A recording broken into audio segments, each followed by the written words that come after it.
cup of games. This week we're looking at the best action games on PlayStation 4, shining a light on the daring adventures, dazzling combat and high-stakes heroics behind our favourite blockbusters.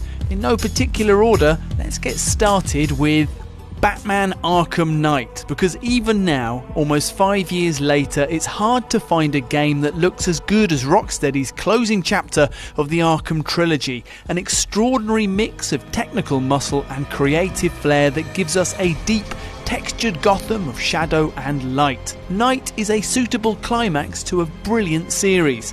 Arkham Asylum and Arkham City, which are available and recommended as remastered on PS4, delivered lore-rich Metroidvania experiences and deep, sophisticated and distinctively Batman combat. Arkham Knight transports this core gameplay into a genuinely open-world Gotham, adding an equally considered Batmobile, improved grappling and gliding, more gadgets, and a gripping story that, even in the absence of the dearly departed Joker, showcases the extraordinary talents of Mark Hamill.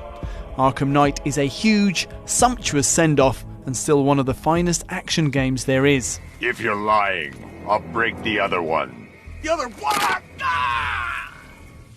Next up, Sekiro Shadows Die Twice, or what happens when From Software shift away from the complexities of RPG character building and focus on making the slickest, most challenging combat system they can. The result is a wonderfully layered fighting experience built around posture, deflections and pure timing. One that's just as rewarding as the gradual grind of Dark Souls, but relies on upping your skills as much as your level. Sekiro is set in Japan's Sengoku period rather than Dark Souls' medieval European-style world, but offers the same satisfying progression, gradually unlocking an interlinked, semi-open environment full of shortcuts and secrets. And you'll get the same rush when you finally overcome bosses and brutal difficulty spikes too, though that final victory here comes with the added rush of having focused and mastered techniques that seemed impossible when you started the game.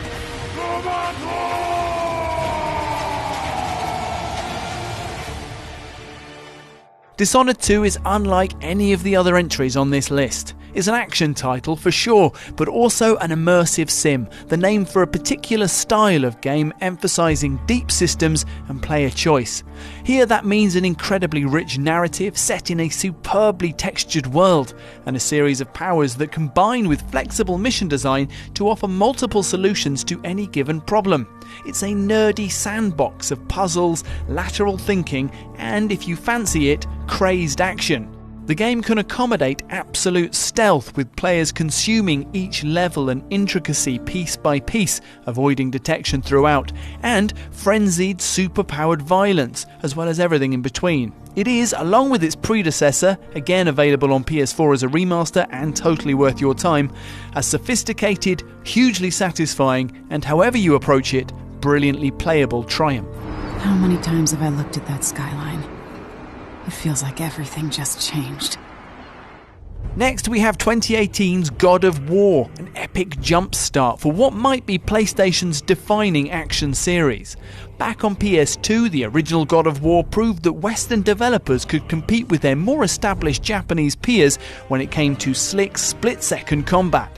In 2018, the new God of War proved that an evolved form of the same combat could be the foundation for a reinvention of the series, which introduced a depth of character, story and world building that made God of War a blockbuster worthy of standing alongside contemporaries like Uncharted and Horizon Zero Dawn. This is no mean thing, to take the old Kratos, basically murder itself with a goatee, and to transform him into a character worth following and caring for, while still delivering on the action that the God of War name stands for. Boy.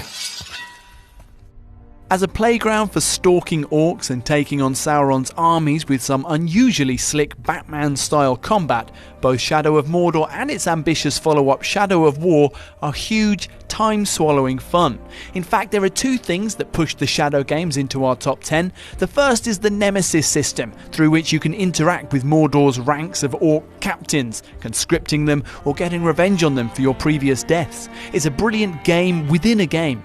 And the second is the fact the design and personalities of the orcs are taken quite directly from Peter Jackson's film adaptations of Lord of the Rings, and the game captures them brilliantly, all sneering cockney crooks and working class heavies.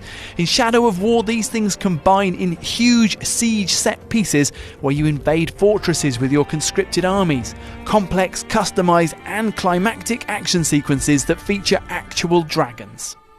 The world of men is ending.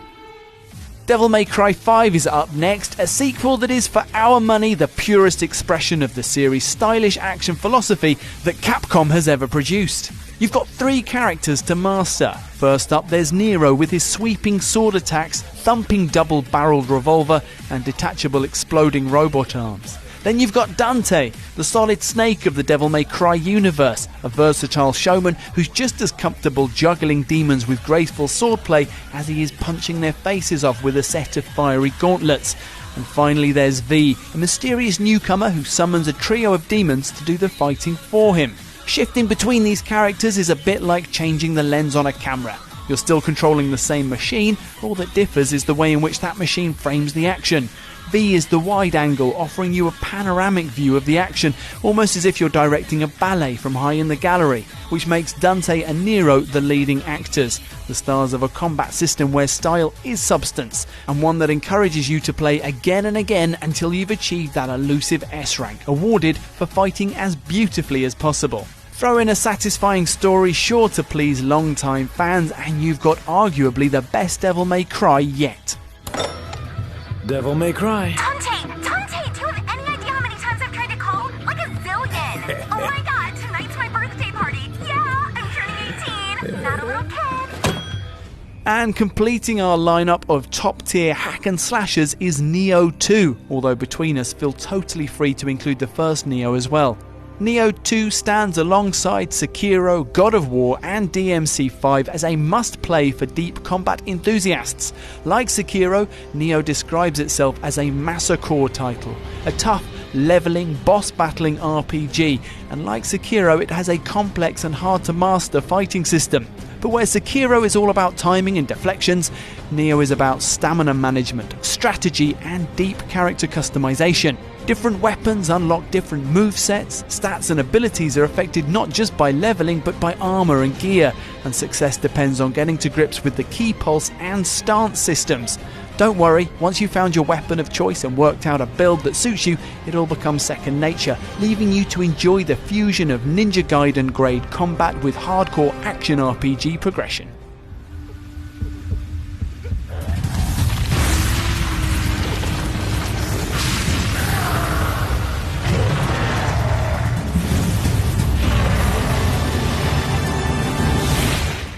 Next up, we have Uncharted 4: A Thief's End, because, obviously, if PS3's Uncharted trilogy is a perfect matinee triple bill, action, laughs, romance, Nathan Drake's PS4 send-off takes things to an entirely different level. The ambitious set pieces are still here, the mud-sliding, rope-swinging impossible delivered miraculously into our hands. Globe-spanning environments boast an improbable, simultaneous mix of outrageous scale and minute detail, game-stopping vistas contrasted with authentically modelled rock slides. And above all, there's a weight and seriousness to the story that adds poignancy to the established mix of adventure and laughs. The result is the final chapter that Nathan Drake deserves, a development rather than another run-out, and a chance for us to enjoy him one last time in his most spectacular setting yet. Way to go, Sully. Still got it. Control is a rare gem, a true original which combines gameplay experimentation with stylish visuals and a compelling cult story. Enjoy the X-Files and Twin Peaks vibes of the game's setting, a secretive government agency dealing in the paranormal, based in the oldest house, a brutalist skyscraper semi-hidden and semi-alive in the middle of New York. Jessie Faden arrives to investigate her own past, but is quickly, alarmingly promoted to director, with the agency under attack from a force called the Hiss. It's weird, new weird to be precise, and backed up by fantastic, physics-affronting gameplay, with Jessie's growing set of powers seeing her levitate, mind control, and telekinetically throw her way through environments and enemies alike. Control is wonderfully, uniquely itself, the kind of tantalising, half-understood world of secrets you can totally lose yourself in, and an absolute one-off. Welcome back, Director. And speaking of one-offs, Jedi Fallen Order is our kind of Star Wars game, one that makes full use of the established universe and combines it with new planets, characters and Star Warsy ideas that give us more to love. Our hero is Cal Kestis, a one-time Padawan who's learned to hide among the ruins of the Fallen Republic and is now forced into action as the Empire comes hunting for Force users. Cal's Force powers and fighting skills unfold into an accessible but deep combat system, while there's a Dark Souls touch to his progression and exploration of various star systems, along with a suitably unlikely crew. But Fallen Order truly stands out when delivering moments that capture the elusive essence of Star Wars magic, a scrap as he